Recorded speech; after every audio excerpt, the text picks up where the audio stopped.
Just checking on the piggies. All looking good. Come on, lovely. In you go.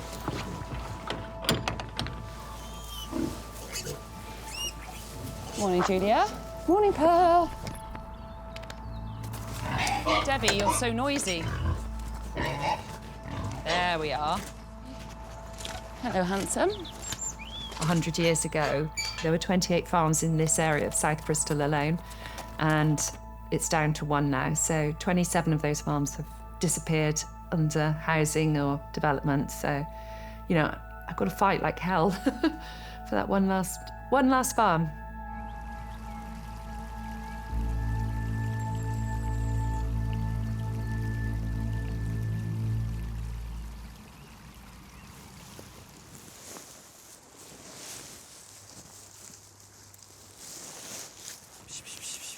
We've always been a farming family for 500 years or more. My grandfather took on the tenancy of here in about 1965. The farm looked after me. The farm was my saviour. You know, I used to do the ponies and then used to, you know, sit in the hedges, and I was a very wildlifey sort of kid.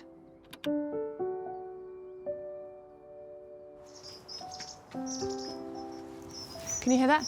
That's long-tailed tits. They give me joy. Quite rare now. There's a very big colony down the bottom. They're wonderful. They're like little flying bombs of fluff.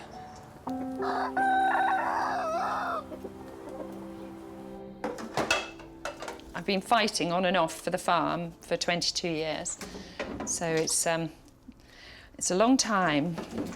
Different aspects of the farm have been under threat at different times. Nothing quite as intense and as difficult as we find ourselves today.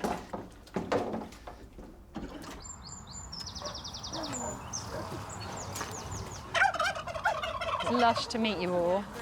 I used to farm intensively and I had no idea about biodiversity, particularly apart from, you know, realising that our ponds are dried up and things like that. Hopefully you'll see what I'm trying to protect, because it means everything to me. Trying to farm in a different way and farm in a way that works with nature and creates biodiversity. I mean, if you just look out now, you can see how the swallows are feeding off the flies that the cows are attracting. In the city, this is one of the few places you'll see swallows. So we're actually having more and more swallows come back every year since I've been doing my farming in this way. How lush is it, though? It's not about regenerative farming. We're already regenerated because since the Second World War, we don't think that any chemicals have been applied to the farm. These are yellow meadow ants, aren't they? Yellow meadow ants. Yeah. Wow. You see? I invite people here. I want to learn. OK, they've got lower yields. I invited organisations like the Avon Wildlife Trust, entomologists, and we've had ecological studies done that have proved that the farm is a really, really special place for nature. Oh, there's one there. Oh, we've just seen a brilliant view of the green background. We've got a smaller amount of land, but we seem to have every habitat. We've got ancient meadows, we've got woodland habitat, we've got a stream that runs through, which just brings in such a vast array of wildlife on this little corner of Bristol. It's so special now that it has become a Site of Nature Conservation Interest, an SNCI. So we're hoping that that adds a layer of protection against development on the farm.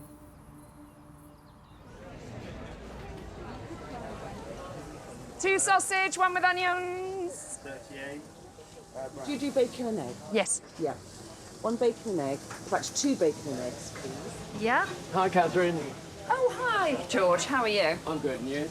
Yeah, not too bad. Not too Surviving, bad. surviving. Just. I'm still there.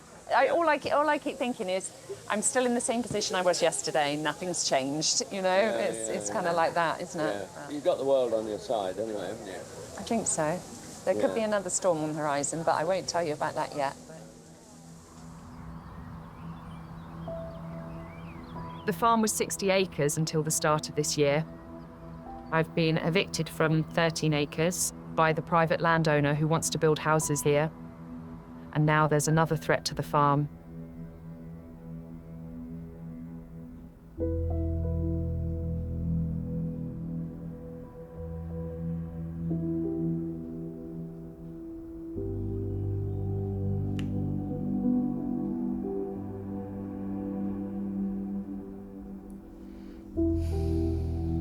The Bristol City Council have approximately 20 acres that we've rented since we came to the farm 3 generations ago. The proposed plan is to remove 20 acres from the farm to increase burials at the crematorium.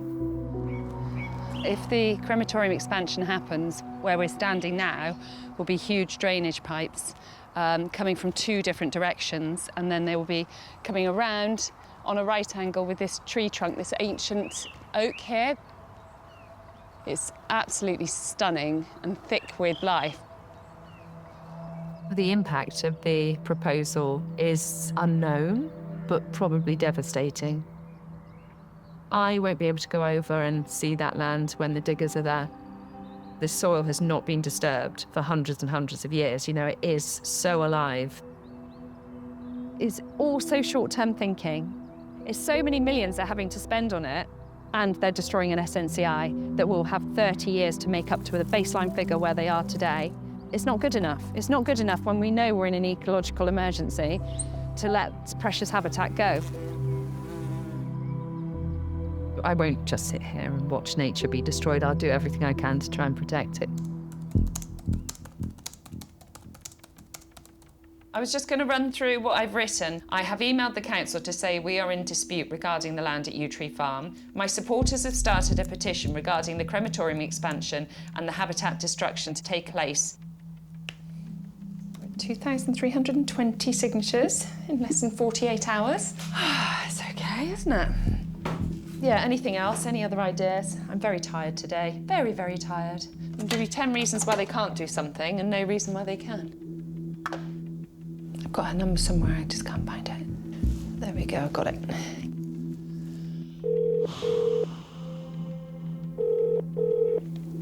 No one works on a Friday, do they? Hi, it's me again. An SNCI states that you should do no harm to the nature conservation of the land, and this will do harm. And this is the trouble with nature. It gets eroded time and time again, and it makes me mad, and it makes not only me mad, there's a growing amount of people mad. Today's crunch day. It's decision day at the council, Bristol City Council, so send all your good vibes to us, and hopefully that both sides of the story will be told.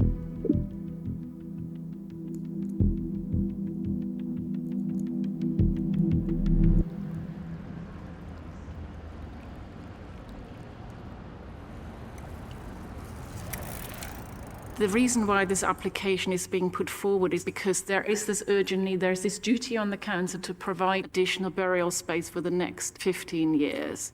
We desperately need burial plots. We desperately need to increase the land that's dedicated to that. The applicant is still operating under a false reading of the SNCI policy DM19. You, dear committee, are the only hope for refusing this application and to protect green spaces. Today, we stand at a crossroads, not just for Yew Tree Farm, but for every SNCI we cherish. Most proposed mitigation methods look promising on paper, but falter in practice. Not a single independent expert supports this plan. The damage to telling someone, I'm sorry, you can't bury your grandfather here. I don't want to be the councillor that has to try and work that one out. The need to increase the burial cemetery is very important, especially for people who come from the Muslim background as well, because we don't cremate. No one is disputing that we need more burial space in the city. I believe we can find that burial capacity elsewhere. This report only came to us 3 hours ago, so I didn't manage to read it as clearly as I wanted to. I had to gloss over it. Because farmland is some of the worst land for biodiversity, by the way. Parks are much better, higher diversity. Depends on what you're doing with it. Not all farming is equal. We haven't been given enough time to absorb this. I think we could have waited, we could have done a bit more in-depth analysis. Does anybody else have anything that they'd like to say? This is an important decision and needs to be looked at by considering the impact it will have on other green areas. If we don't hold a line on this, how do we hold a line on everything else? Because it's a slippery slope. This burial expansion is different from any other development, and that's why I do not see the danger that you are outlining. I think we need to make a decision. So, for or against the officer recommendation? For. Katya? For. Okay, so For. Guy? Against. Lorraine? I'm going to have to go against based upon all the stuff that Guy and I have tried to say today. Amal? For. Okay. And it's an against from me, so unfortunately it passes.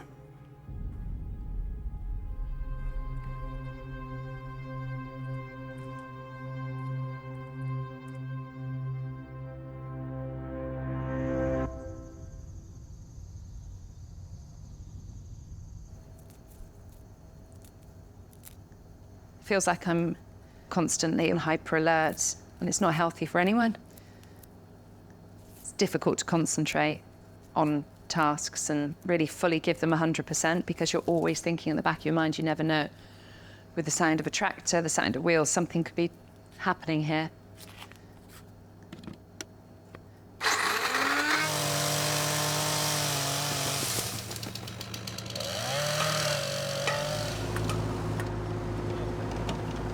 I'm fighting on so many fronts now.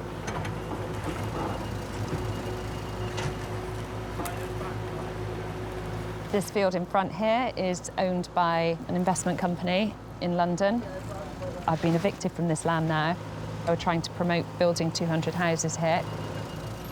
So that field to them is £9 million.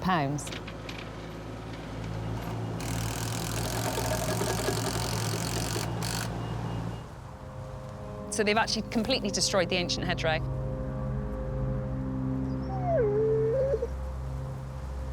This time of year, the dormice were definitely hibernating around the foot of the hedgerows.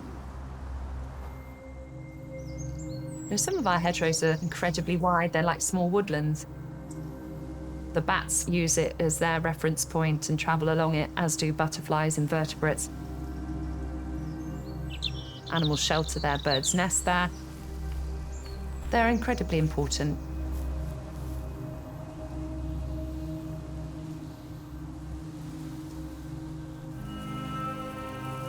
I think it's devastating what they've done. And sadly, I have to live with the consequences of seeing something that has always been part of my life completely destroyed. And I wouldn't wish it on anyone to feel that helpless and hurt.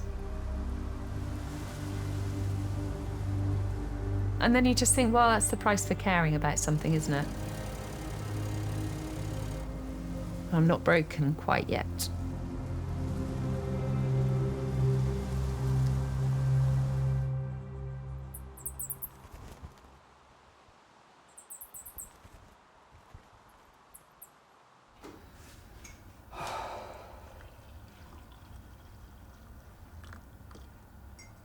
Back in the 60s, it was a 70-acre farm, and now we're already 60 acres, and then losing another 13 acres in being evicted. And now the crematorium expansion is going to be at least another 10 acres. You know, how much more can they take away before there is no farm? Whether or not I've got the energy to fight, I don't know. I really don't know. I just don't know. The farm should be absolutely cherished by the people and the powers that are within the city. It should be ring-fenced. It's so special. Not only does it make us feel better knowing that we are looking after nature and we can be a part of it, we can walk through this habitat and see it, but it's actually essential for the future of our children and the future of our planet to nurture places like this, you know? They are so necessary. And it's so hard to replicate, and you certainly can't mitigate for loss of it. Jeez, look at that monster. That's amazing. That's what pig manure does, see? Fabulous. My first thoughts in the morning are all the problems the farm faces in its future. That's my first thought and my last thought every single day. But then you come out and the animals don't know any different and they all look good. So that obviously makes you feel better about everything and it gives you hope to carry on. Right, pigs all done. Turkey's done. Tick. Chicken's done. Tick. I'm done.